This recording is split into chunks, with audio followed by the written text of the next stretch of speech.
bagasambana bakabareka bakambara ubusa, ugasanga hari umuntu yambaye ubusa kandi bakaca bicara imbere aho pasiteri abahona kubera batanga amafaranga nkeka. Hano nta kibanza ufise muri repentance cyo guhema wapi kwe, ibyo ufise byose uzobijane. Twe dufise Imana iriko iratwubakira, nta kintu uriko urubaka muri twebwe. Hubaka abakijijwe, hakubaka abamenye Imana, hakubaka abakiranutsi. Urabesha pe. Haleluya. Ijipo n'ikanzu ireuko nokuri pe. Hari abantu abakobwa asigaye mbona mu ibarabara bambaye tujya udusengeri, tujya dusengera abantu bambara kamanuka ugasanga n'agasengeri kagera, kandi ugasanga ariko arabunaguza muri karitsiye ataco yinona mwibarabara, amaboko yajenjegeye gutya. Mbega abazimu bashe mu izina rya Yesu.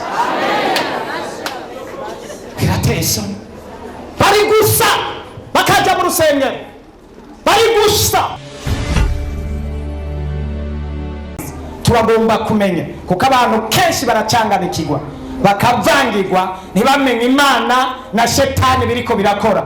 Nico gituma abantu uyu munsi bazimira, kandi rimwe na rimwe ugasanga n'ubushobozi bw'umugwaniji buriko burakoresha abantu. Ariko nagomba usobanukirwe ingene Imana ikora. Mbega hari umuntu abishaka kubimenya?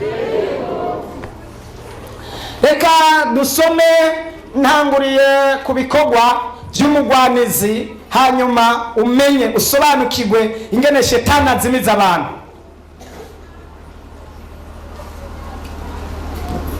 Niwamenya ingene ariko arakora bituma uva muri kinyoma. Iyindi mpemu ni yera, ni mpemu yera. Hari impemu zibiri, impemu y'ikinyoma ni impemu yera. Dusome mu Banyefeso 6:10, tunyaruke mu bubangutsi umurongo wa 11. Duce dusoma no muri Yohana 6:3. 11. Duce dusoma no muri Yohana 6, Yohana ubutumwa bwiza uko bwanditswe na Yohana 6:10. Umurongo wa 10. Ibiganishwa by'umukristo bisigare mu mashazo umwami wacu no mu bushobozi bwiwe bwinshi, mwambara ibiganishwa byose by'Imana kugira ngo mushobore guhagarara mudatsinzwe n'ubugunge bw'abamugwanizi. Amen. Muremesherezwe mu mwami wacu Yesu kugira ngo ntimushobore gutsindwa n'ubugunge bwande. Abatari bake bariko baratwarwa n'ubugunge bw'umugwanizi. Nivyo tugiye kuraba. Mbega ubugunge bw'umugwanizi bukora gute? 6 kuri 3. Yica mu bigishwa biwe, kandi Pasika iminsi mikuru y'Abayuda yari hafi. Yesu yunamuye amaso abona ishengero ryinshi riza kuri we, abaza Filipo ati tugurireho imitsima ngo barye bose. Icyatuma avuga cyo kwari ukumugeza kuko ubwiwe yari azi icyo agira akore. Filipo aramwishyura ati imitsima y'Idenari y'Amajana 2 ntibakwiye. Naho twoshaka twari kumugeza iri jambo kumugeza. Abantu benshi baragezwa ugasanga barahuye n'ingorane nk'uko kugezwa, ugasanga bajanye inzira atariyo. Imana idutabare cyane. Nagomba tumenye impemu y'Imana ingene ikora, n'ingene zimiza abantu benshi, ingene abantu bazimira mu buryo bukomeye kandi mu buryo budasanzwe. Ngomba kubisigura mu mwanya. Hano turabona impemu zibiri nk'uko ijambo ry'Imana ribivuga, ririko rirakorera mu bantu. Uyu munsi ndigisha, simvuga ubutumwa, no kwigisha ingene impemu zikora. Reka mpere ku mpemu y'ikinyoma.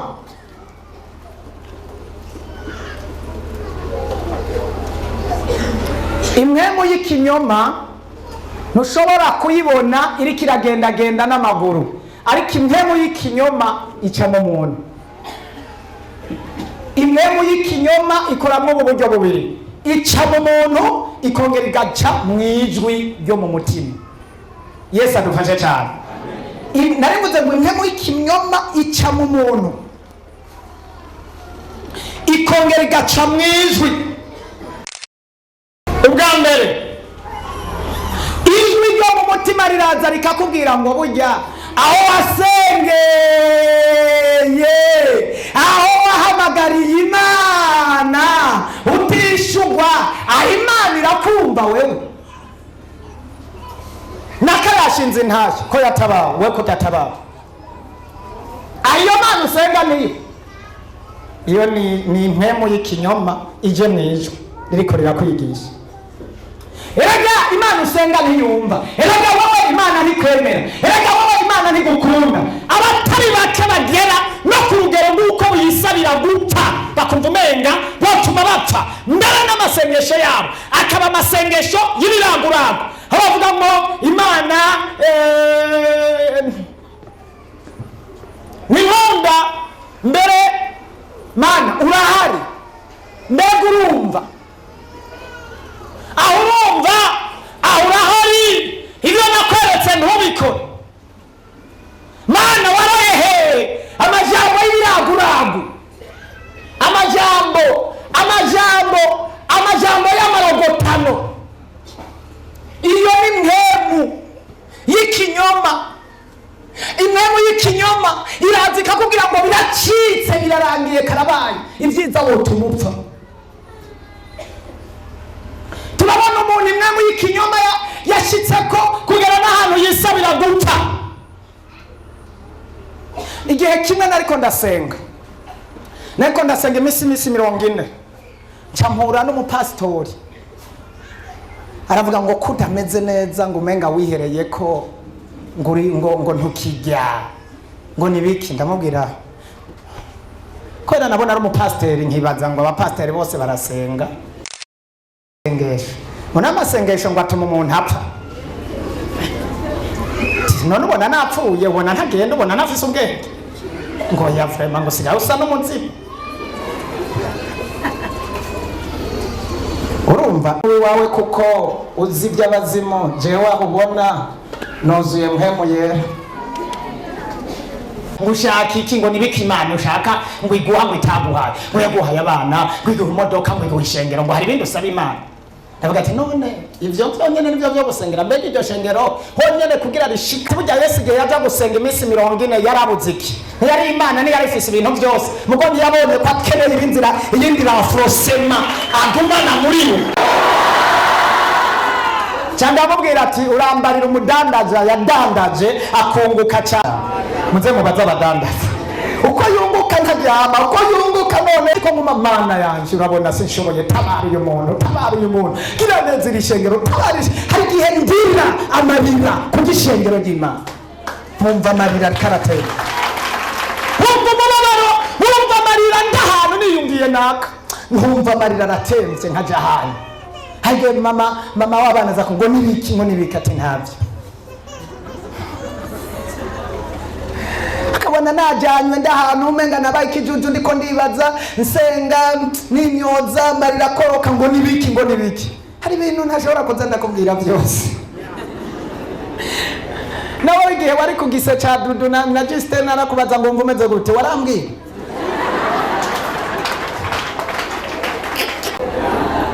hari ibihe umuntu aba mu bihe n'Imana yonyene. Oh haleluya, ndiko ndafashwa Mana yanjye. Imana ishimwe cyane. Amarira yawe niyo marira yanje, umubabaro wawe nibwo buremere bwanje.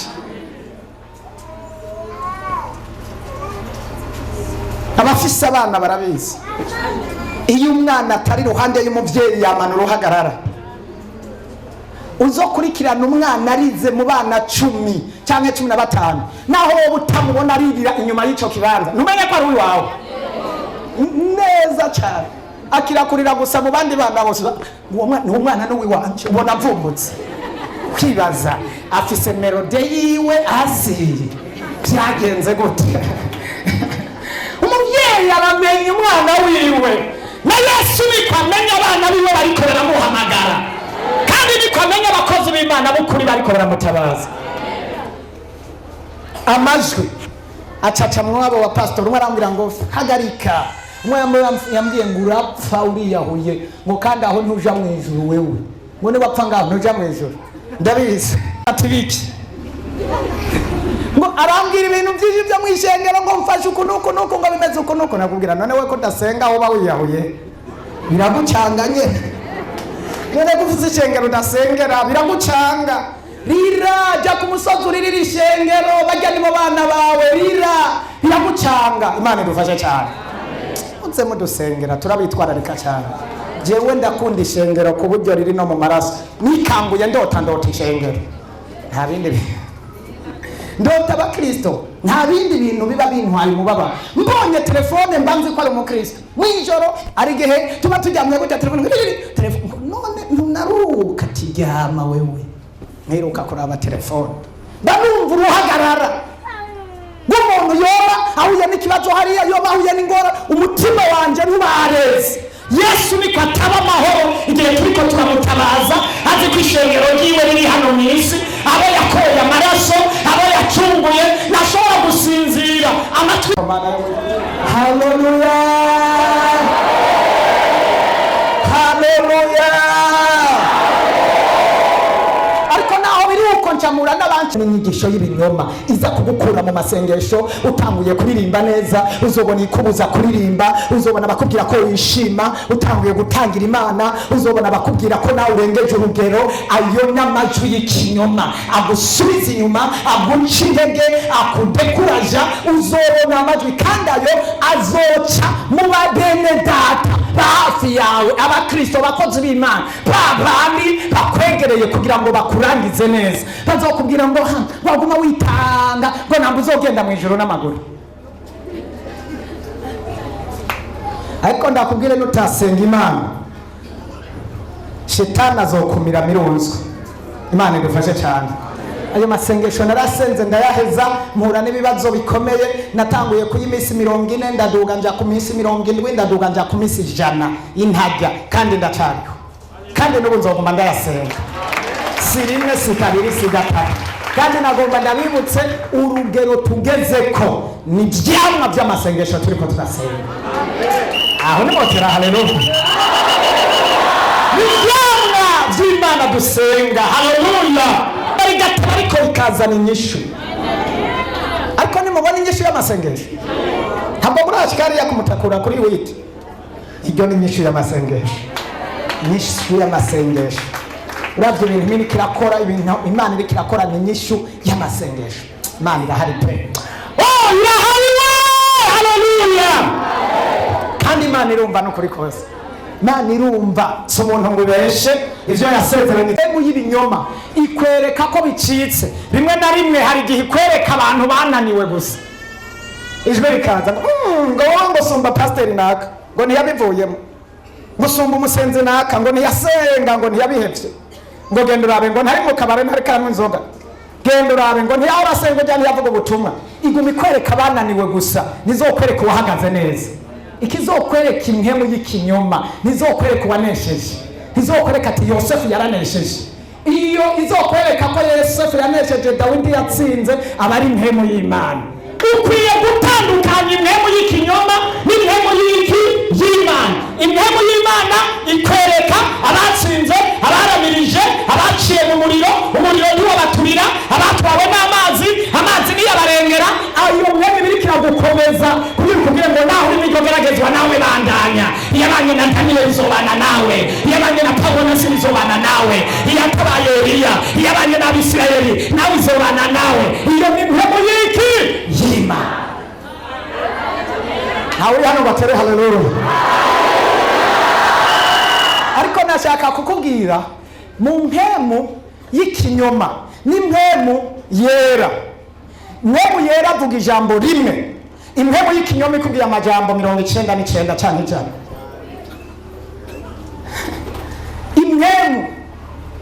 Impemu yera araza akakubwira ati korera Imana, ihane, ezwa, tungana.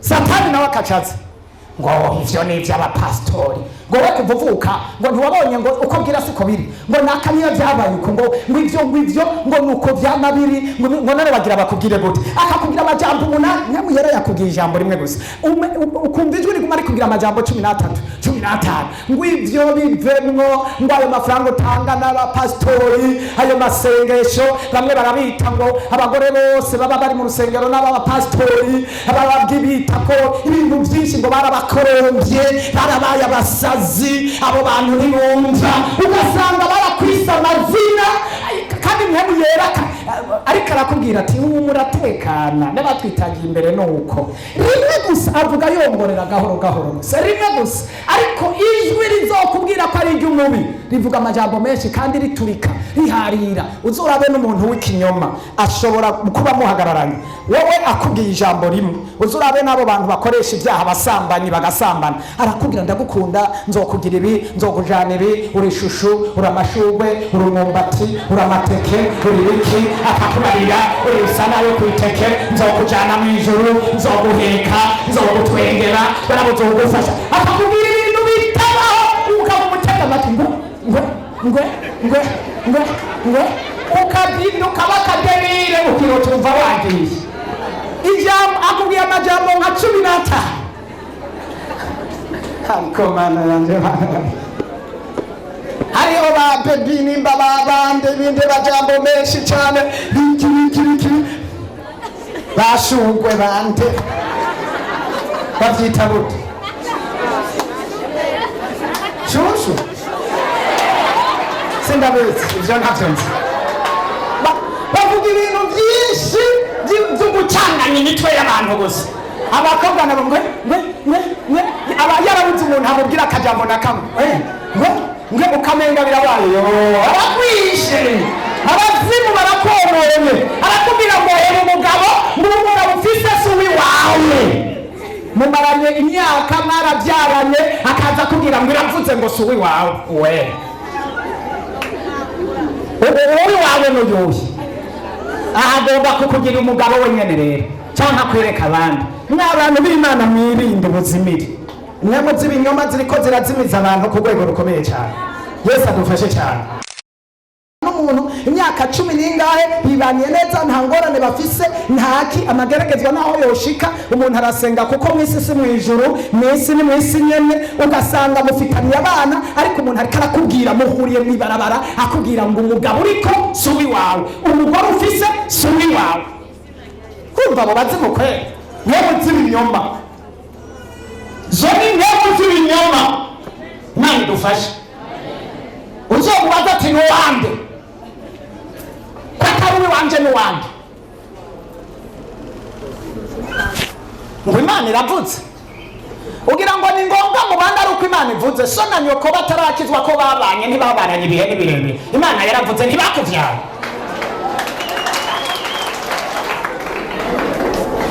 Imana yavuze niyihe ko bakuvyaye kandi ukabukuze senga aho batanguriye gusengera akaba aribo bahura n'amageragezwa menshi nagomba nkubwire ko igihe cyose uzokwikaza gusenga gose ariko uzohura n'amageragezwa menshi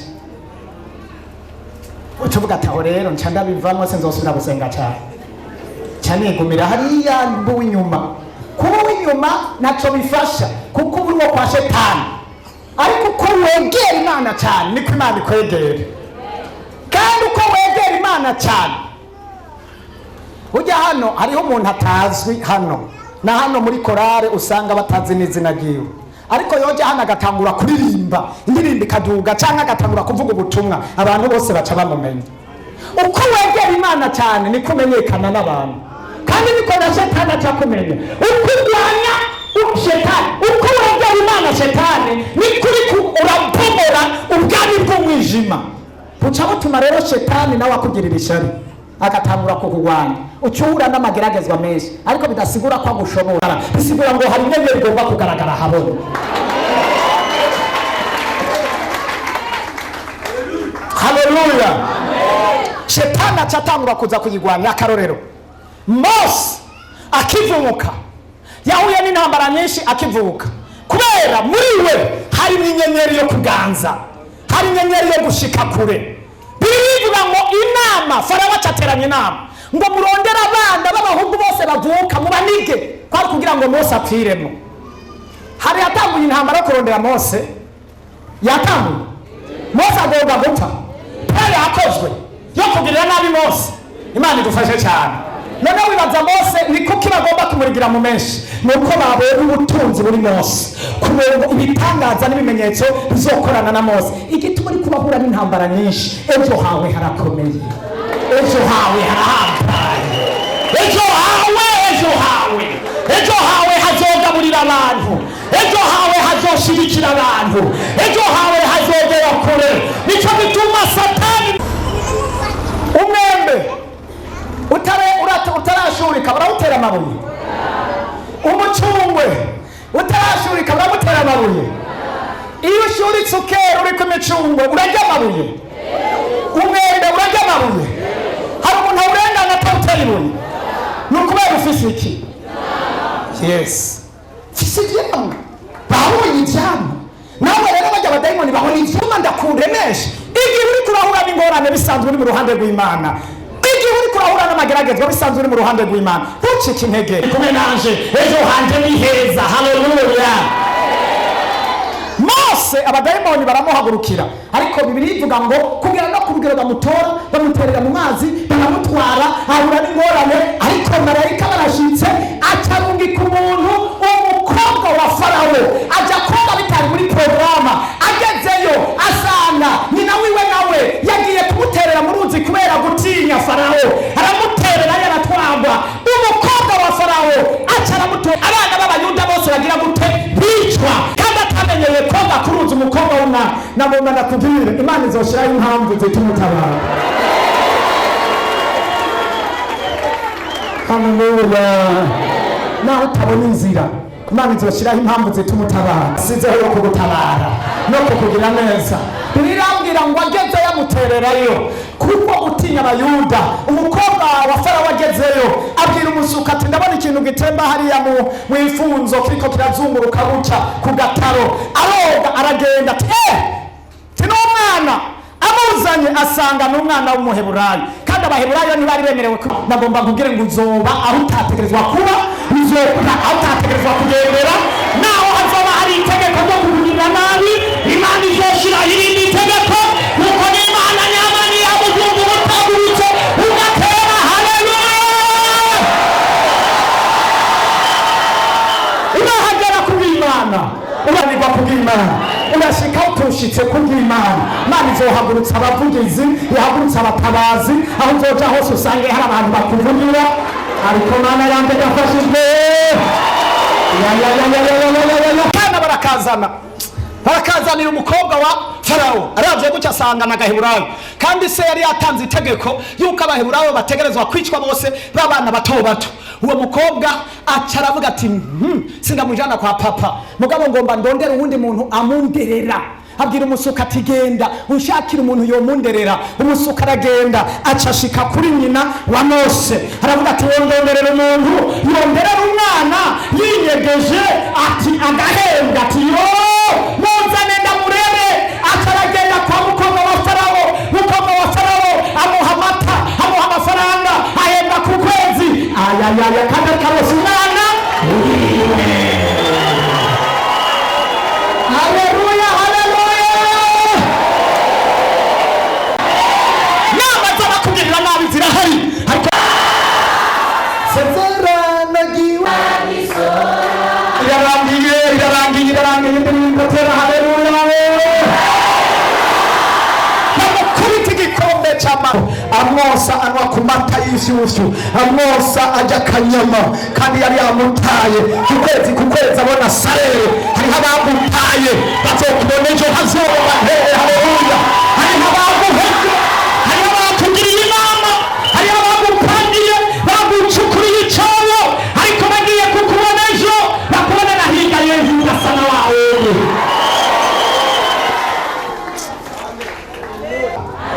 Haleluya. Farawo ntacyo atari yakoze. Igihe uzohura n'ingorane ntibiguce intege. Ninde ari mu ngorane hano? Ninde ari mu ngorane? Ninde ari mu magerageza? gira mugenzi wawe ngo iyo ni intahe yawe Yesu. Ndagomba intahe batere. Uragomba intahe? Reka kurira none. Amarira yawe ko ari karirukana intahe. Uragomba intahe? Shikama rero ushira amanga. Shinyiriza kugira uronke intahe. Uri kurarira, uri kurakoma induru, tumyikomo, nakayamevye, reka baguhere kuko uri kurategurirwa intahe.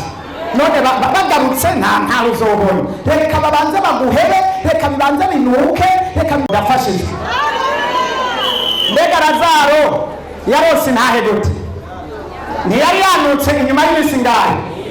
Bashikiwe barose intahe gute? Ubwa mbere bahamagaye Yesu ntiyaza. Ushobora guhamagara na pasiteri ntazi, ugashobora guhamagara n'umugabo wawe ntazi, ugashobora guhamagara na nyoko wawe na papa wawe ntazi, ugatangura kuvuga ati na mama na papa n'abo tuvukana bose. Acha hagarika amajambo. Iyo ni intahe irikirigwiza, irikirishigukiza. Iyo ni intahe. Ceceka, zunguruka yari kucecetse. Reka guta amajambo, reka guta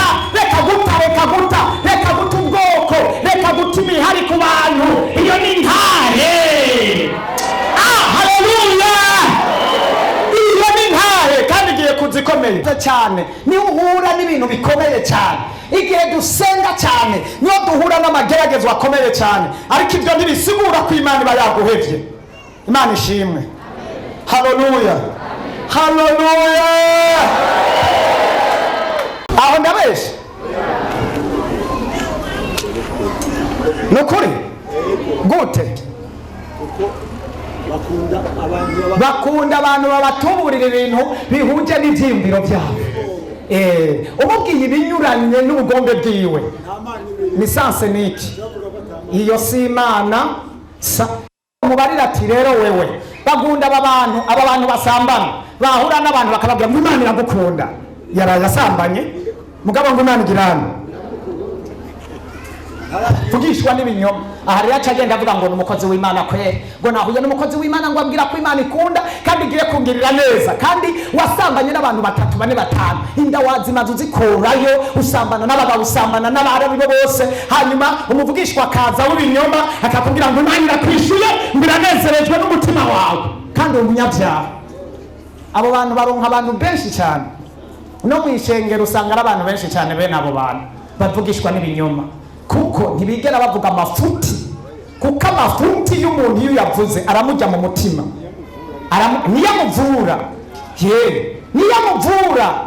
Jewe sindi umuganga mugabo uzowumvirize ikinini cya kinini ngene kirura, kandi gifise inkomezi mu kuvura cyane, ariko kirarura, kiramena umutwe, iminzerere, ububabare, ukinyoye none umenga urarembye cyane, kandi abantu basigaye babikwepye ngo yango bijya birababaza. Birakubabaza. Malaria niri kirakubabaza yo vura. Niwagenda ku muganga urwaye igikomere, ntakifyonyore ngo kivemo amashira arimo ngo acoze, ntazo bari karakuvura kandi uzorushiriza kubura. Ariko umuganga nyamuganga aragutoneka ukavuga ngo urambe banje ngoya, ukamenga wo mwanka makoko y'umuginga bafasha. Hano tuzovuga ijambo tutarice hano we oya, hano urabizi. None abantu nkeka abashitsi nibo babizi. Twebwe tuvuga ukuri ko mu mutima, icera n'icera, icirabura n'icirabura. Nutagomba kuba hano kubera twakubwije ukuri, genda na kare n'uwari wacu, ntiwari n'uw'Imana, isubire kwa Shetani yo wahoze, nta kindi urimo kandi by'ubuzima. Haleluya. Kwicenda ukuza kuba mubariji ego kuri mu buryo bw'inkomezi za Satani cyane, kuri n'ubushobozi bwose, ubwenge n'ibimenyetso by'ibitangaza bikomeye z'ibinyoma, ego n'ubugunge bwose, ego bwabitanya ubugunge bwose. kubahona. Shaka wigumize, shaka wigeragira gute kubahona.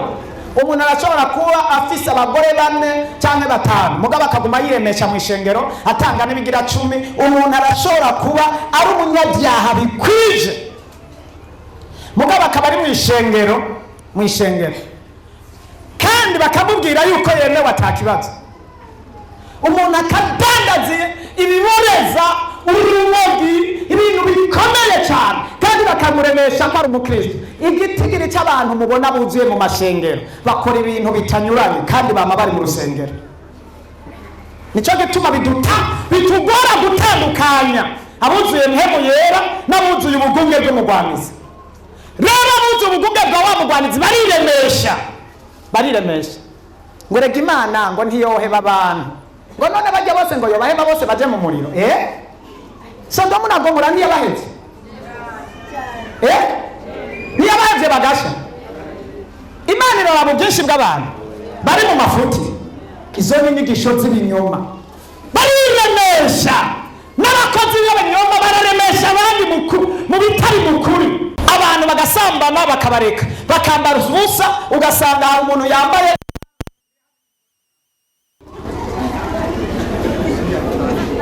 kandi bakaca bicara imbere aho pasiteri abahona kubera batanga amafaranga nkeka. Hano nta kibanza ufise muri repentance cyo guhena wapi kwere.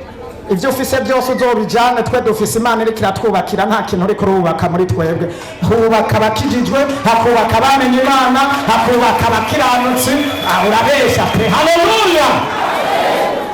Ijipo n'ikanzu ireruka nuko bipe. Hari abantu abakobwa asigaye mbona mu ibarabara bambaye tujya dusengera abantu bambara kamanuka ugasanga n'agasengeri kagera, kandi ugasanga ari karabunaguza muri quartier ataco yinona wibarabara, amaboko yajenjegeye gutya. Bega bazimu bashe mu izina rya Yesu. Birateye isoni. Bari gusa bakaja mu rusengero, bari gusa ishabi binyoma, barakonvenka abantu. Nabonye umuntu mu Bugande akubita abantu inkoni mugo ntibasohoke. Tonda hajya ntiwatangiye Imana neza. Umusha wa mbere uwa kabiri we ntiwatanze ikigira 10 kuwa kangahe niwaje gusenga ukubita umuhunda aza kumuronga asubira kubita uwunda aza kubita, barakubitwa barashaye kandi baguma ngaho. Mugabo w'ugenda atanu kuvugishije, n'abariko barakubitwa baratena bakahaguma. Abandi bakababwira ati ubu rero tugomba twaduke ivyatsi nivyo birimo mpemu yera. Ugasanga abantu bariko bararisha nk'impene. Ntimuzamubibona kuri YouTube kugishwa n'ibinyoma, abakozi b'Imana ba pirate, kandi usanga buzuye. Imana idufashe. Imapinda umukozi w'Imana, iyo ni mwe mu kinyoma. Inama zo mwibanga, iyo ni mwe mu y'ikinyoma. Gusakuza mu rusengero, gusakuza mu bikorwa by'Imana, guca imanza, iyo ni mwe mu y'ikinyoma. Kinyoma gasanga Adamu na Eva akamubwira ngo nankana ngo burya ngo Imana yarababwiye ngo nimwajya kijya camwa ngo muzoba muri urupfu, ngo ngo yarahenze, ngo burya ngo yagomba ngo mukiriye moca mukanura mukamera nk'Imana, baca baracatuka barakira. Imana ikurinde abavugishwa b'ibinyoma. Imana ikurinde impemu y'ikinyoma. Hajya bambaye ubwiza bw'Imana, igihe cyose shetani agomba kukwambika ubusa azozana impemu y'ikinyoma. Iri jambo nturyumvise neza. Igihe cyose shetani agomba kukwambika iki ubusa, agutware mpemu yera, agutware ubwiza bw'Imana, agutware kuroranirwa ganwa n'abantu bake. Ariko umuntu atambuye gusenga nko bakarorero, hari ahantu ushobora kuja bakakubwira ngo burero ngo mwese muvugishwe, ngo ngiye gucomeka mwese muce muvugishwa. Vugishwa mukigishwa n'ingene muvugishwa. Yani mwe mu y'ikinyoma. Urakurikirana na Yesu aho yari, nampe umuntu umwe yoma karorero ishengero ryose aho Yesu yaba byavugishirizwa rimwe ni hehe?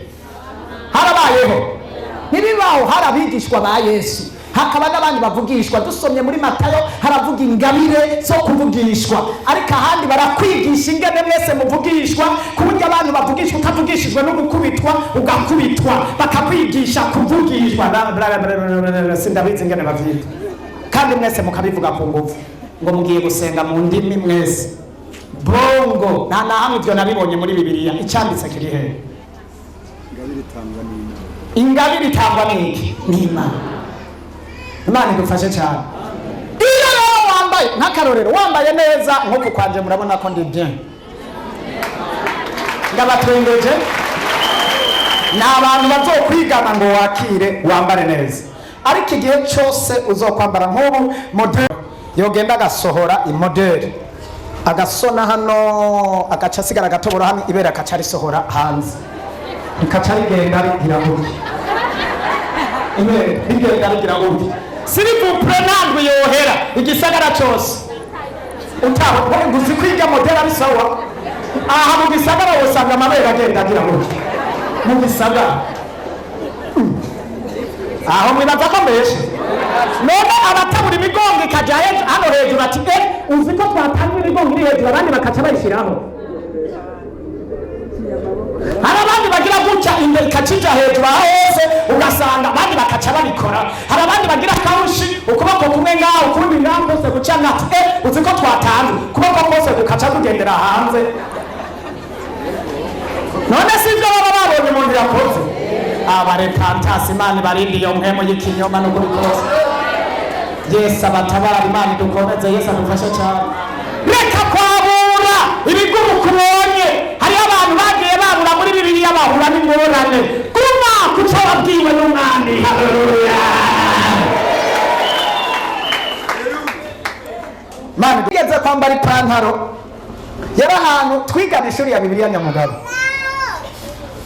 atarakizwa avuga ati je ngomba ikintu cyotuma menyekana mu gisagara aca afata ipantaro arayihindukiza aha hari mashini aca hashira inyuma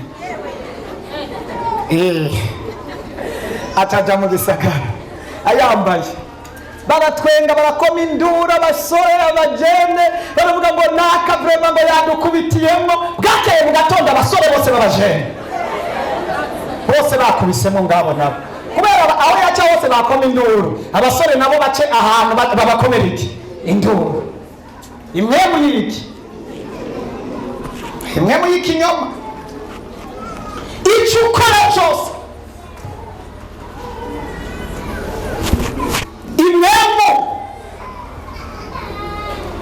imwe y'ikinyoma iza buhoro bisimba n'ingoga mwana irabanza ikaza muri we kwigisha abantu bagenda iyo niwabona umuntu atembagaye aba yamaze umwaka cyangwa imyaka 2 yarapfuye hanyuma agahenuka imwe y'ikinyoma iraza ikagupanga ukayigendana ukagenda urembera mu mpemu buhoro buhoro ugwira mu mpemu buhoro buhoro kritike amajambo kwimyoza kuvuga abandi amajambo akubwira ngo aho nasengeye hari umuntu yatambuye asenga kuwa 3 kuwa 6 kuwa Mungu yisonzesha mugabo byose byavuye ngo ni yare byose ni byabindi ngo nzoza ngenda kuwa Mungu gusa naho nde nzogenda zayine nzoshika sayine byose ni yare nta cyahindutse ntiwabimenye cyarahindutse ahubwo ntiwabimenye Yesu adufashe cyane mbega wibaza ngo guhinduka kw'umuntu no kuronka ibihinda naho nabironka urakeneye guhinduka ko mu mutima kutagaragara iki kintu ni mu gihaye agaciro kandi ari ikintu cy'inkomezi guhinduka mu mutima guhinduka kwa mpemu yera kuva muri mpemu yera guhinduka guha umuntu ijambo guhinduka gutuma umuntu agendana n'Imana akabana n'Imana ugahinduka muri kamere ugahinduka mu ngeso ugahinduka mu myifato ugahinduka uwo guha amafaranga utarahinduka wocu yajyana kuyasanzaza ariko iyo wahindutse amafaranga n'icyubahiro bibona kimwe kukuvuga ngo byose ni yare iwacu ni hehe ni mu ijuru ukora uko ushoboye gukoreshwa na mpemu yera nta kintu kugihungabanya nta kintu kugutesha agaciro oya abakobwa babona ari bisanzwe abahungu babona ibisanzwe amafaranga babona ari bisanzwe kubera ufise ikikugera mu mutima ufise mpemu yera haleluya abantu bahindutse nuko haba nawe ukavuga ngo nta cyahindutse Imana iguhe mpemu yera nibande bibuka amavuko yabo aho bavukiye bashira amaboko hejuru abibuka amatariki y'amavuko yabo no makawabo Imana bahezagire cyane Imana baho umugisha mwinshi nibande bahora bagira gafeti iyo bagiriye ubuntu kayo mwisi iyo bagiriye ubuntu bavyibutse bakagira amafeti mukatuma mubona gafana mwese Imana ishimwe no munsi mwavuka muva mu ndanyoko nibande bibuka umunsi bavutse ubwa kabiri muri mpemu yera muravyibuka umunsi mwavutse ubwa kabiri nibande bahora bagira fete yo kuvuka ubwa kabiri nibande bahora bagira fete mugabo buzuye mpemu yera ku Imana yabatabaye ku Imana yabagendeye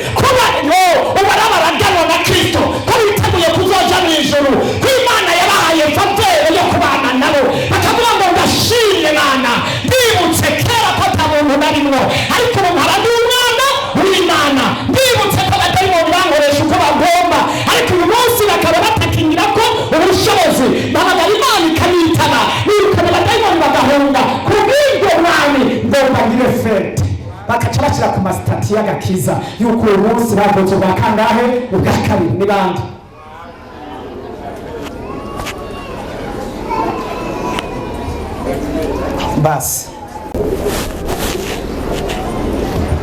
basi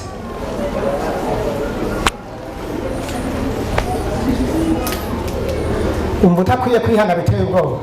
Akiye icyo ari cyo Imana yarakoze, yamfashije cyane. Sinibuke n'umunsi w'amavuko ntawe nzi noba mbeshe n'amatariki navukiyeyo ntayo nzi kuko sinayabonye. Wari kuyambwira nawe ntitwari kumwe. Urumva rero ntayo nzi, ariko subira ugaruke wibaze. Kuvuka ubwa mbere no kuvuka ubwa kabiri, ibyaguhaye agaciro, ibyakugize uriwe ni bihe?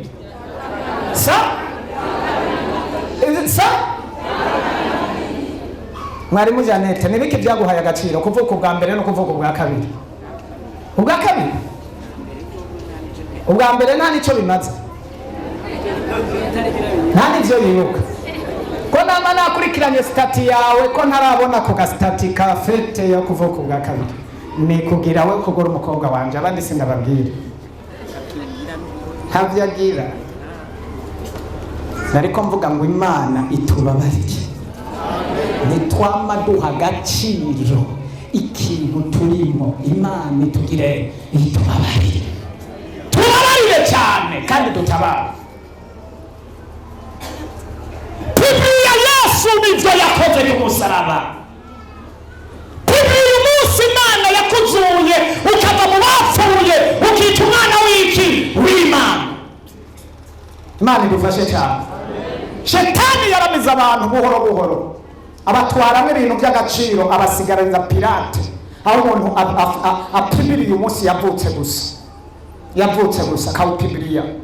Kandi Bibiliya ivuga ngo kera nta bantu twari, ariko ubu turi abana b'Imana. Bibiliya, Kristo Yesu yanesheje byose ku musaraba. Imana idutabare cyane. Oya ko igifaransa gihetse, ko mucecetse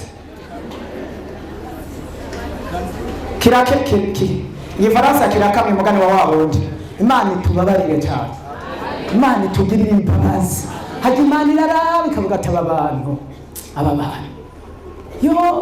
nabinda gusa ku munsi wo kujya no kuvuka barateka murambona we ko bagize iminsi mikuru ngo nabona batetse, abandi babajyanye mu maresitora, abandi babakoreye utuntu surprise, bakabaririmbira bakagira ariko Mana yanje. Imana ikwibutse umunsi wavukiyeko, ubereye isaha utangure kubwira abatawuzi. Nivugabutumwa rikomeye ryo kuvuka ubwa kangahe? Ubwa kabiri. Urazi wokoranya abagenzi nk'abajya uhora ukoranya kuvuka, kabwira ati nabomba ndababwira agakuru gashasha, ati navutse ubwa kabiri. Umukecuru umwe baramubaza umunsi yabatizwa, baramubaza ati umaze imyaka ingahe ko mbona ubushaje cyane? Ati maze umwaka umwe. Mukecuru yashaje kwera toya, ndacyakomeye, nagiye kubatizwa ndabizi, maze umwaka umwe ushaje. Ati none ubwa mbere nari hehe? Tuko cyanditse kuvuga ngo kera nta bantu twariho ntitwari tuzi. Umunsi navuka ubwa kabiri nkitwa umwana w'Imana, siho nabaye umwana wa data wa twese wo mwijuru. Ubwa mbere sinari umwana wo kuranduka, ubwa mbere sinari umwana w'urupfu, sinari wo kwa Shetani, ariko ubu sinabaye umwana w'Imana, maze umwaka umwe ndi umwana w'Imana.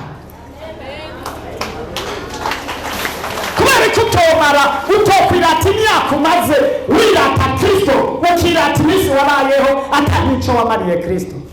Imyaka y'amavuko, hariho imyaka myinshi Imana itazi, hari ibikorwa byinshi utaco wamara. Nimba umaze imyaka 30 ukaba umaze imyaka 5 y'agakiza, Imana izi imyaka 5 y'agakiza ko ariho wabayeho. Mbega sivyo? Nivyo izi ko wabayeho igihe wakira Yesu umwami n'umukiza. Nico gituma wari ukwiye gufata uwo munsi ukawugira wagutse mu buzima. Hamagara abafiance, hamagara inshuti, hamagara abagenzi, basororere, ririmba indirimbo zo gushima Imana no gutazira Imana ko muri muri Kristo, kandi ko abari muri Kristo Yesu atarubanza ruzogira gute ruzobatsinda.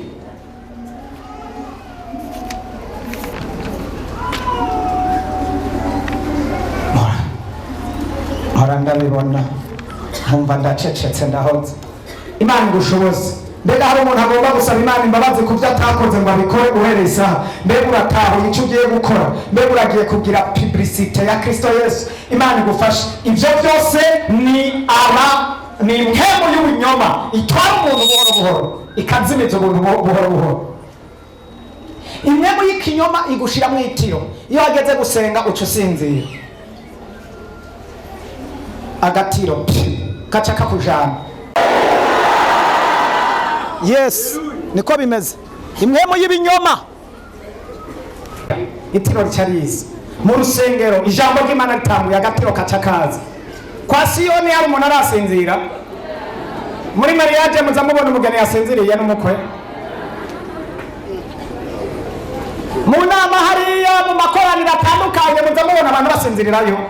Naho bamaze iminsi nganikara makoraniro usanga yashushe ngo mari ariko hano n'abantu baba ariko barigisha ugasanga umuntu yasinziriye. Impemu y'ibinyoma biriya ndabivuga.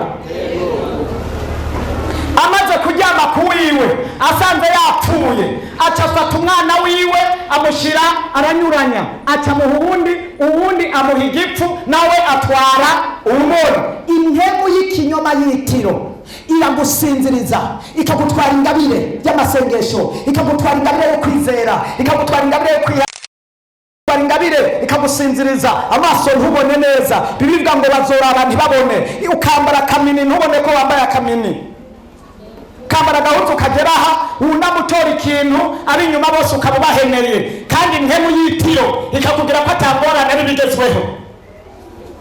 Ibigezweho iyo ni impemu y'itiro. Imana igufashe cyane. Impemu y'itiro igutwara iby'agaciro ikagusigara mu busa, ikaguha icyapfuye. Iri jambo no ryumvise neza.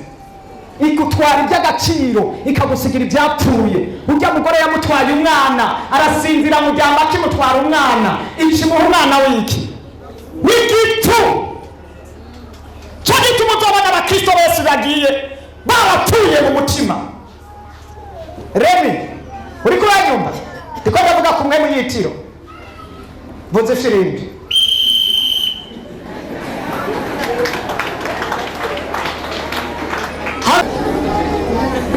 Kagenda mu bantu uri kimaramare, ingabire zose zarapfuye. Witwa ngo umukristo ariko araja mu ijuru. Izambi igiye kuvuga abari mu itiro bose ntibazokwikangura. Iyo ni impemu y'ikinyoma. Igutwara ibyo mumara ikagusigira ibyapfuye. Naho hariho abantu bagendana ibyapfuye. Imana idufashe kandi Imana idutabare cyane. Impemu y'ikinyoma. Impemu y'ikinyoma ishira inyota muri wewe y'ibyisi, ugakunda iminsi mikuru y'amavuko gusa. Iyo ni impemu y'ikinyoma. Ati pasiteri araje kudutuka noneho. Yewe ndiko ndivugira impemu y'ikinyoma. Impemu y'ikinyoma igukundisha isi jiste. Isi akaba ari ubona. Fete uriyo. Hari abantu bakunda amafete. Ahantu hose habaye fete niyo uzomusanga. Wo kibaza ngo no gukunda urukundo bakundana. Yewe urukundo rwaheye. Ni impemu y'ikinyoma. Hari umuntu umubwiye ati tangira inyubako ibihumbi 10 atabitanga. Ariko fete azibira hose senkanimire samire ibihumbi 80-60 akira kumva ari umunsi mukuru wo kujya no kunywa. Araterera no natazoje. Iyo ni impemu y'ikinyoma. Igukundisha isi. Impemu y'ikinyoma ikundisha abantu isi. Bakunda kurya bakibagira amasengesho. Impemu y'ikinyoma ikumarira ngo nusenge amasengesho maremare. Watangura gusenga igushyiramo inyota y'inzara, ikagushyiramo inyota gukunda. Watanguye amasengesho yo munsi ukavuga ngo n'umunsi ndisonzesha. Bakaranga ukaca wumva inzara irakurambiye, iragukwizira kwobone, ukavuga ngo uyu munsi reka nge nzosengesho. Hari abantu bameze uko batangura amasengesho ntibayamara. Batanga 3 jours. Iminsi 3 basenze ku munsi n'igice ngo reka nigurana umunsi umwe ngo nzoburiha mu yindi minsi. Impemu y'ikinyoma yo kwigura. Hari n'abandi batakisonzesha. bahora basenga bakuzura mpemu yera bakabota bagahishurirwa bakabona ibintu mugabo mu kubera iki kurya no kudibana ugumubana babyimba ukibaza ngo nukugubwa neza wapi ntibagisenga baravye kwisonzesha bahora basenga iminsi 3 iminsi 4 nta n'umunsi n'umwe mu gatondo nicaye saa sita niropo mu ijoro n'iyindi ibihe byose kandi bavuze ngo je ndi umukristo nzohora ndiwe aba yamanitse imwemu y'ikinyoma igutwaramo amasengesho igukundisha isi abahora bavyuka gusenga saa 9 ntibagisenga motife ngo barishuwe abandi ngo bafise ababebe wumva ngo nta kundi abandi ngo baba bari ku kazi turi busy n'akazi urumva rero ako kazi nutagasengeramwo umenye ko wakarose kavuye mu masengesho uzoza gusenga utari muriko hari abantu baza basenga uko bavuye mu kazi aho gusenga bari muriko bakemera bakabiheba bakemera bakisonzesha kandi bari mu kazi bagasenga bagakora akazi barya batajya urasenga uyu munsi ukavuga ati irya za saa sita ndazihevye n'ejo ndazihevye kandi ngume ku kazi nsenga Pawulo yavuze ngo ibyahora bimbere inyungu narabihevye ku bwa Kristo Imana ishimwe cyane senga hagarika ibifungurwa ariko kandi ntuhagarika akazi Imana nayibonye warize amasengesho urondera akazi hanyuma ukakaronka ugaca ugaheba gusenga uri muriko irakubita akantu igashiraho akavirigiri shobuja niyatangura kuguturubika bose yawe niyatangura guhaguruka uzoca utangura kuvuga poste nsengera bagusengere mu biki navyo nababwiye ko nzobasengera mugabo ifu yuko nawe umenye uriwe none byagusengera ngo Imana igutabare nzona gusengera Imana igarukana inyenyeri yawe mu izina ariko nawe hano motere haleluya kwizi nyigisho munsi turagomba kurekipera inyenyeri zose batwaye yo mu biganza byawe yose hamwe kumufata byanka hamwe kumufata bigira ndibara bitwaye najya amaraso y'umugisha yatwaye mu biganza byawe inyenyeri yo mu biganza inyenyeri y'ubutunzi inyenyeri y'igikundiro inyenyeri yo kuranirwa yose babitwaye iyo amaze kuyiha abantu bagatera imbere iyo bimenyekanye naho uyu munsi turabagaruza inyenyeri yo kurongera ibintu n'izina ryawe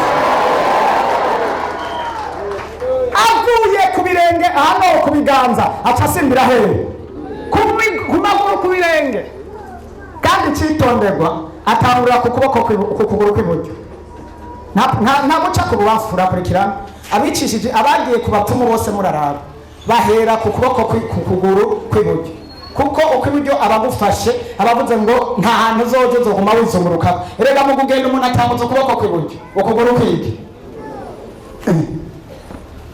iburyo aragufata iburyo uko bibafu kurakurikira ariko kw'iburyo niko kubanza imbere atangura gufata uko kubanza imbere nyene akaguca kw'indasaga akakubo akavuga ngo uzogume wizungurukako ntuze wavanse ntuzoshike mu burenganzira bwawe ntuzoshika aho wategetswe gushika akagutwara inyenyeri yo ku kuguru abantu bose mwicishije indasago ku maguru barabatwaye favere y'ubutunzi bw'amaguru nico gituma muguma muri quartier imwe nico gituma muguma mu kazi kamwe mutavanse ata promotion atakororanirwa uyu munsi turarekipera izo nyenyeri yaba byumva watera haleluya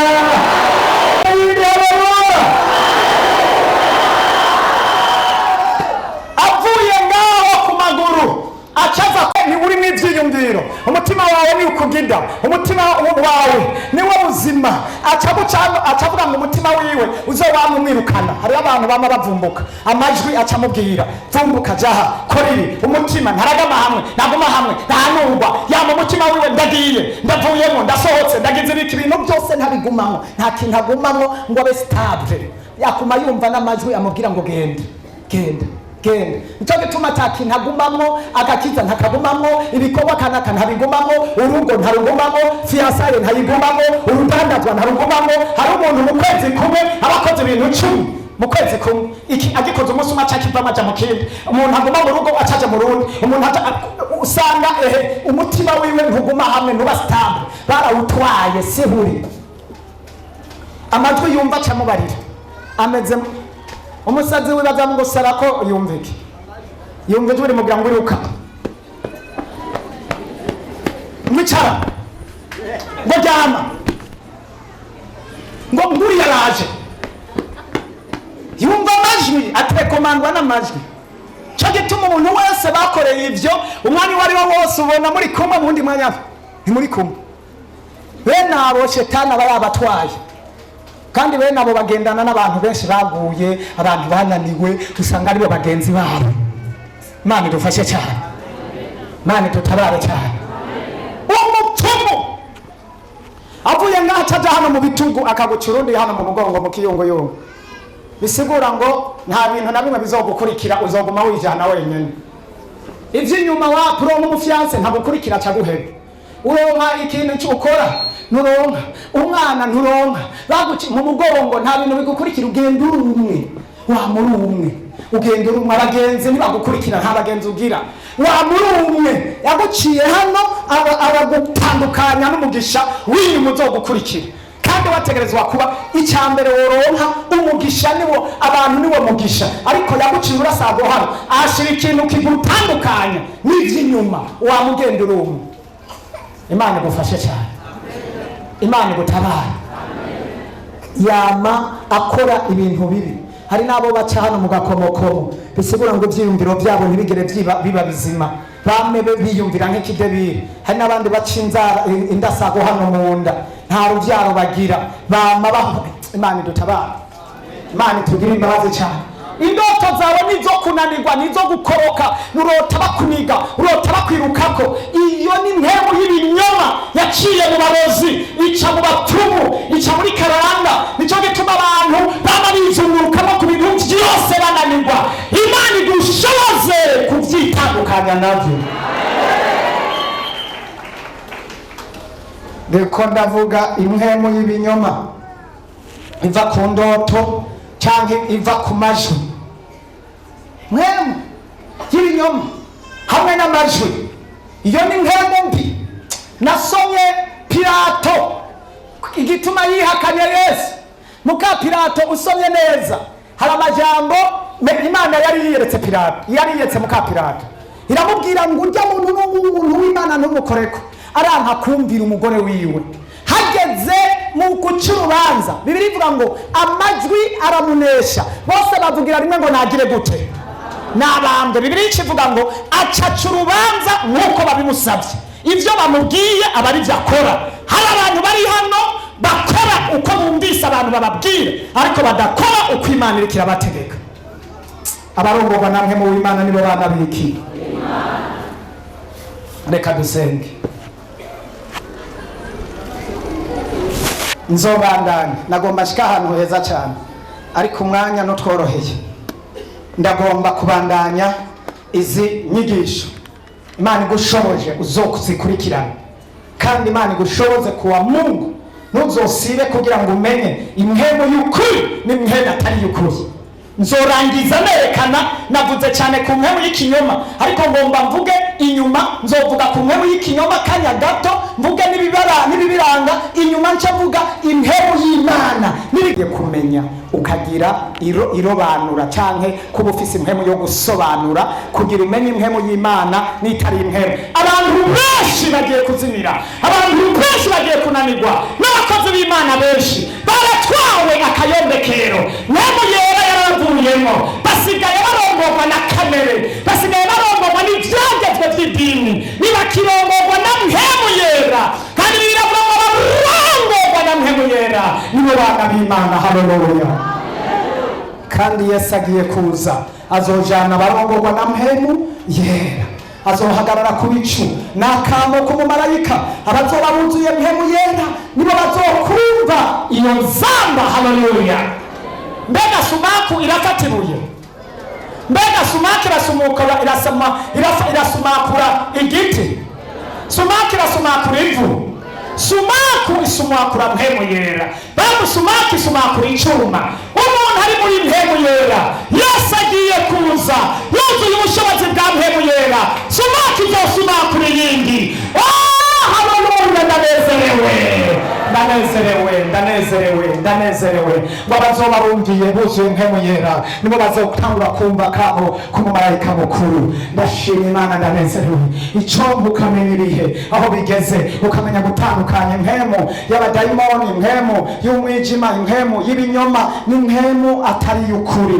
Iki gihe ntibyoroshe, amadini yabaye menshi, abigisha babaye benshi, abazimiza babaye benshi, abakora ibyabo babaye benshi, abataha abagabo babaye benshi, abariko barakora ibitari byo babaye benshi, kandi bisunze ishusho y'Imana, biyambitse ishusho y'Imana, biyambitse umwambaro w'Imana, bavuga Yesu, bavuga Kristo. Biragoye gutandukanya ukuri n'ukuri, ariko Imana igukora ku maso, ureke kuba nyamujinga nino, uhishurirwe ibibwa ngo muzomenye ukuri, kandi ukuri kuzobaha kwidegenza. Imana ibahe kumenya ukuri kugira ngo mumenye neza yabahamagaye ikibagomberako n'ikigomba gukorana namwe. Mutandukanya abigisha b'ibinyoma, muri karitsiye muri kumwe, mwibarabara muri kumwe, abatinya Yesu bari kumwe, abatinya Imana bari kumwe, kandi bakoresha sisiteme idasanzwe, bambaye imyambaro ya Yesu ashimwe, bambaye batisa Bibiliya mu ntoki, akanwa kabo bavuga iby'Imana, ariko ibikorwa byabo bidahesha Imana icubahiro. Imana ikurinde tugeze mu gihe cya nyuma, Yesu agiye kugaruka. Imana iguha amaso abona yo gutahura abigishwa b'ibinyoma n'impemu y'ukuri. Imana igufashe cyane. Amaso yawe Imana igutabare, ikwiyereke. Mbega nta bigishwa b'ibinyoma mu bana? Mbega ntaho watewe n'impemu y'ikinyoma? Mbega ntaho urara udasenze ukiriga udasenze? Mbega ntaho wahaye umwanya munini kudasenga? Ntaho ijwi rya mpemu yera utakicumvira. Rirakubwira ngo senga ntusenge, rirakubwira ngo ihane ntiwihane, rirakubwira ngo saba imbabazi ntuzisabe, rirakubwira ngo tanga imbabazi ntuzitange, rirakubwira ngo ihangane ntiwihangane. Ugaca utomoka nawe kamere kabyuka ngo yobangaye, ngo nanjye reka ndamukorereko, ngo reka ndamwishure, kamere zigahagarara. Iyo ni mpemu y'ibinyoma, iyo ni mpemu ya shetani, iyo ni mpemu yiyorobetse. Kandi witwa ngo uwa Kristo, kandi witwa ngo nawe yarakubwira kuri mu cyaha ukaguma umushinyagirirako, nawe yarakubwira kuri kuracumura ukaguma ushibanga. Nawe yera Bibiliya ivuga ngo ntazokwamara n'inyurana n'abantu bo mu mubiri gusa, ariko nawe urikura n'inyurana nawe. Ihane bene data, hindukirira Imana. Nimba hari icyo mpemu yera yakweretse, turashobora guhagarara ku maguru abiri. Nzokwereka neza ijwi rya mpemu yera ingene rikora. Kamumuriro rigakubita rikabomborana, Imana ntibirimo. Urakwiye kumenya ingene Imana ikora n'ijwi ry'Imana ingene rikora. Nimba wumva hari icyo Imana yo kugira imbabazi, hagarara ku maguru yawe, ndagusabira imbabazi. Haleluya! Urakoze mpemu yera, urakoze mpemu yera. Urakoze mpemu yera. Mana, nimba yo kugira imbabazi ukaba watahuye, reka ndakwinginga umanike ibiganza byawe hejuru. Turiko turasenga, turasabye protokolo ibiri hariya ku muryango, ntimwemerere umuntu aza asohoka mu gihe turiko turasenga. Naha abasuma baca biba amatelefone bakiba amasakame mu gihe ubu turiko turasenga, turiko turakorera Imana. Impemu y'ikinyoma irakubwira ngo ntukorere Imana, ntiwitange. Ariko mw'iki gihe nyene ni impemu iza gupimira abantu, ikakugeza ikagupima, iraza ikagupima. Impemu iraza ikagupima mw'iki gihe nyene. Impemu y'Imana iraza ikagupima ngo tangira Imana iki, ukanga kugitanga kandi wari ku gipimo cy'Imana. Impemu y'Imana urashobora kwitanga, irashobora kukubwira ngo tanga n'ikintu utari gutanga. Yigeze kubwira Aburahamu, iramubwira ngo tanga umwana wawe Isaka. Ibihe nk'ibi niyo Satani, impemu y'Imana iza gukomanaza imitima, kandi impemu y'Imana akakubwira ati tanga ibati, tanga icuma, tanga isima, tanga inkomezi zawe, korera Imana, gira ibi n'ibi. Shetani akagukomanaza ikakubwira ngo tanga Isaka, hama ndaguha isezerano ryawe Isaka ukampa kumutanga. Hari igihe biba ngombwa ko wiheba ku bw'ijwi rya mpemu yera. Aba bantu Mana baje imbere yawe bamenye ko batewe n'impemu mbi, impemu y'ikinyoma yarabatwaye irabakoresha. Ndasabye usenge ubwira Imana ikubabarira apana guceceka. None wewe waracumuye warakoze ibyaha none urahora, bwira Imana ikubabarire. Mana ndasabiye imbabazi aba bantu, ndabasabiye ubufasha buva mu ijuru. Uyu mwanya bagirire neza, baraciye bugufi, impemu y'ikinyoma iriko irabatera ibasubiza inyuma. None ndabasabiye imbabazi Mana, kuko batewe n'impemu, ndabadelivra. Batewe n'impemu yo kwambara nabi, impemu yo kugunga Imana, impemu yo kudasenga, impemu y'ubwibone, impemu y'ishari, impemu y'ishavu, impemu y'ivyifuzo vy'umubiri, impemu y'imbirihe. Mwami batabara, wakoze kuri Imana ishoboye byose, wakoze kuri Imana amasezerano. Papasikerote bahari mutabaharuriye batandukanye n'impemu y'ibinyoma. Buzuze impemu yera, buzuze impemu y'itsinzi, buzuze impemu yo gutabara. Wakoze Mwami kuri Imana itabara igakora vyiza mu izina ry'Imana yongorera.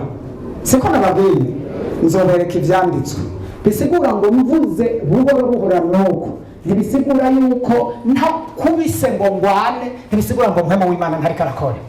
Sindinda gutabuka, mpemu w'Imana agomba kore mwaka kanya.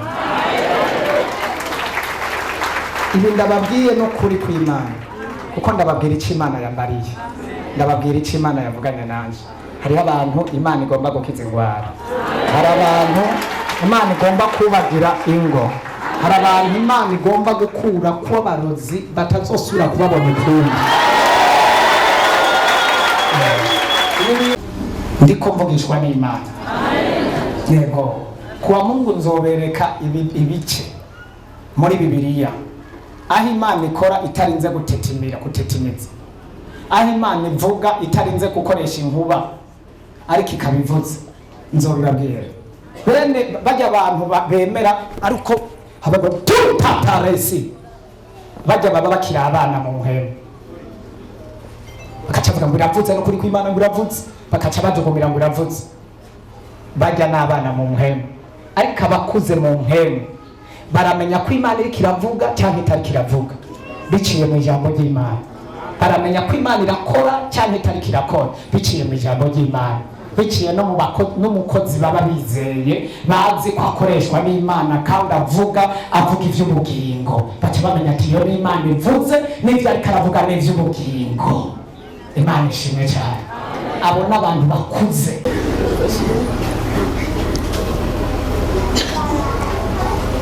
Nimwaguma mumva nivugira Jamari ntimuze mutangare, hari impamvu ndamuvuga. Hari uwo novuga muri mwebwe akacashavura akacavuga ngo kuntangaza mu bantu ngo mbasenge. Imana data wa twese, Imana yampamagaye, Imana y'igicaniro c'umwami wacu Yesu, Imana mwakoreye, Imana itabura ingene bigenza, ibohore abantu. Ngomba ntangure senga kandi ndinginga Imana yo mw'ijuru igukoreko, igutabare, ikwinginge, iguhindurire ibishe. Ndagiye kurira Imana mu kanya gato, ngomba ninginge Imana mu kanya gato. Iri sengesho riduge rikore ku mutima w'Imana, rigira ivyo risenyura, rigira icyo riremye, rihindura umutima wawe, rihindura ubugingo bwawe, rihindura ibintu byose, rikize, rivure, risambure, risangangure, rinaniza abarozi, rinaniza abantu, rigukura iyo bakuboheye, rigukura iyo bakujanye. Hari isengesho rigiye guhamagara, rigiye kuzana inyenyeri rizamurika bakura iyo zagiye. Imana nyir'amahoro se w'umwami wacu Yesu, Imana twizera, Imana twamenye, Imana ya repentance, Imana y'agakiza, Imana idaharana ngo ihareruke, Imana ya Aburahamu na Isaka, Imana bayisenga batananirwa, Imana twizeye, Imana twabonye itabara abayuda ku munsi bagorwa bate, ariko uwo munsi bigahinduka. Imana yatabaye Abisirayeli poresi kenetu, igatabara Abisirayeli ikabajabukana inyanja itukura, Farawo ari imbere yabo. Imana yabanye na Shadrake na Meshake na Abedenego ikabakura mu rwobo mu muriro wacanye. Baraja ahantu kugira ngo habonere Imana, kugira ngo habonere ugutabarwa. Yesu mwana w'Imana vyagiye ahera, Imana y'amajuru, Imana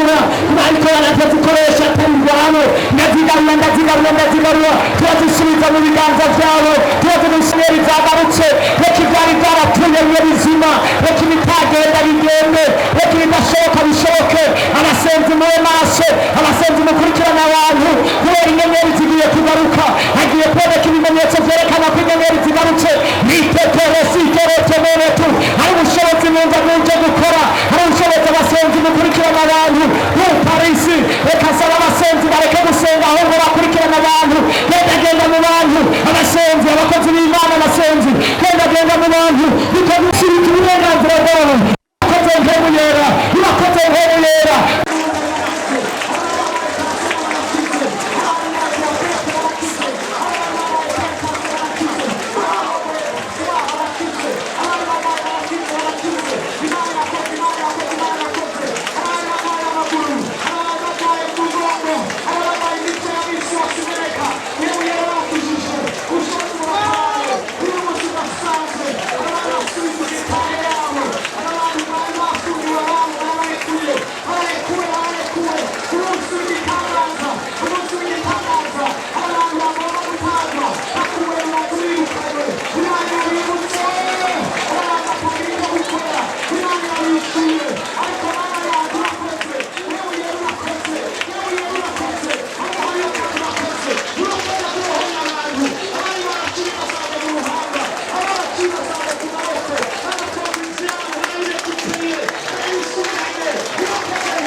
ishengero ryawe ndagushimiye ko umutse ishengero ryawe ndagushimiye ku bitangaza n'utwumiza ndagushimiye ku mahoro yawe ndagushimiye ko ugiye kudusubiza mpemu yera ndagushimiye ko tugiye kugendana n'ijwi ry'ukuri ndagushimiye ko umuntu ugiye kumwereka ibyiwe tumukomeye amashyi n'impundu ko gusubira mu byacu mu izina rya Yesu amen.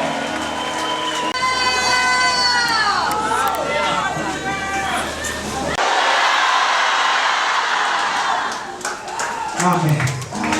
Tugomba kuvuga amagambo